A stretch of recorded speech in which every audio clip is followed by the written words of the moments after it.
ఇది వ్యయం 5, రాజ్యపూజ్యం 2, అవమానం 2. ఇక్కడే ఒక నిమిషము ఆగాల్సిన పరిస్థితి.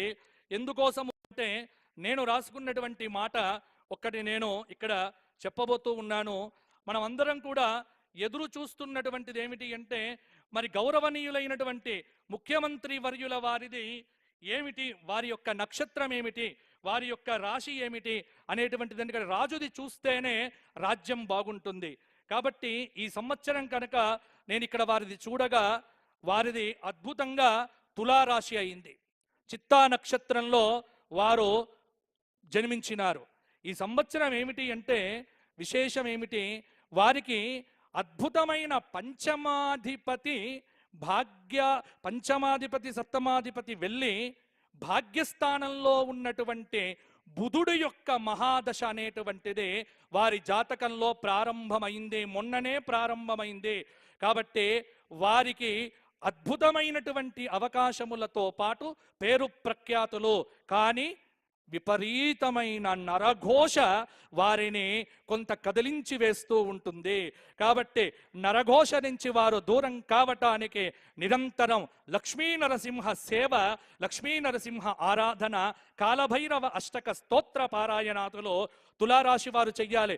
ఎందుకోసమంటే తులారాశి వారికి ఈ సంవత్సరము అద్భుతమైనటువంటి ఫలితాలు కలగబోతూ ఉన్నాయి.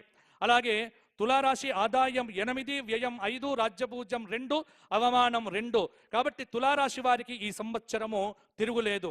వృశ్చిక రాశి ఆదాయం 14, వ్యయం 11, రాజ్యపూజ్యం 5, అవమానం 2.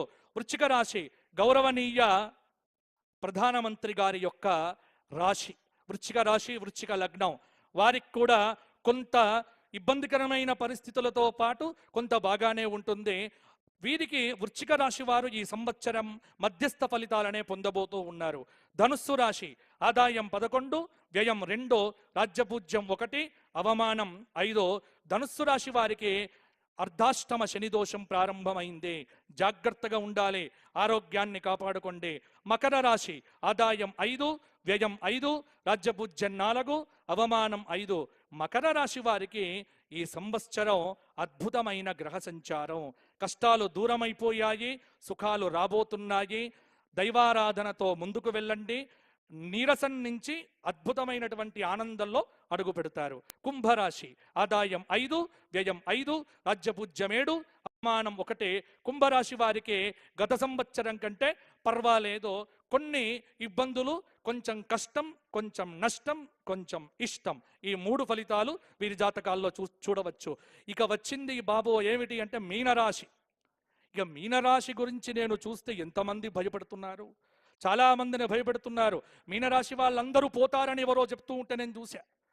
ఇది కాదండి. మీనరాశి వారికి ఎందుకు అంటే ఒకే మీనరాశిలో షష్టగ్రహ కూటమి రావటం మీనరాశి వారికి కొంత ఇబ్బందికరమైన పరిస్థితి.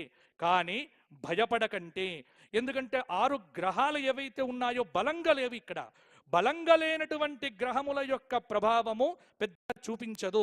కాబట్టి షష్టగ్రహ కూటమో ఏదో ఇబ్బంది పెడుతుంది, మీనరాశి వాళ్ళంతా ఏదో అవుతారు, ఏమీ కారు. భగవత్ చరణారవిందముల మీద శిరస్సు పెట్టిన వాడికి అభయం సర్వభూతేభ్యః దదామి ఏతద్వ్రతం మమ. కాబట్టి మీనరాశి వారు ఎక్కువగా గుళ్ళల్లో గడపండి, దైవారాధన చెయ్యండి, మంచి పనులు చెయ్యండి, భగవత్ ప్రార్థన చేస్తే మీనరాశి వారికి ఈ సంవత్సరం అనుకూలంగా ఉండబోతోంది. ఈ విధంగా మనకు ఎలా ఉంది అంటే ఈ విశ్వావసు నామ సంవత్సరం ఒక పద్య రూపంలో మా మాధవ గణపాటి గారు రాసిన ఒక పద్యాన్ని ఇక్కడ మీకు చదివించి నా పంచాంగ పఠనాన్ని నేను ముగిస్తాను. ఏమిటి అంటే ఈ విశ్వావసు వసులన్ మతులన్ త్రుంచునే క్రమముగా, వసులన్ మతులన్ త్రుంచునే క్రమముగా, విశ్వావసున్నామకన్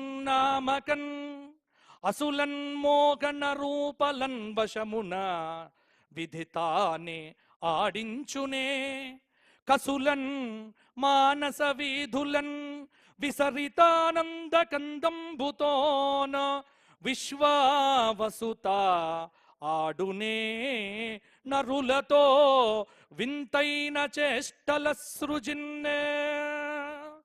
ఎలా ఉంది మొత్తం విశ్వావసు అంటే కొంచెం పులుపు, కొంచెం కారం, కొంచెం స్వీట్, కొంచెం ఆనందం, అన్ని రకాల షడ్రుచుల కలయిక, షడ్భావముల యొక్క కలయిక. సుఖముంది, దుఃఖముంది, ఆనందముంది, ఐశ్వర్యముంది, అన్నీ ఉన్నాయి. కానీ అనుభవించే వాళ్ళు కొంతమందే.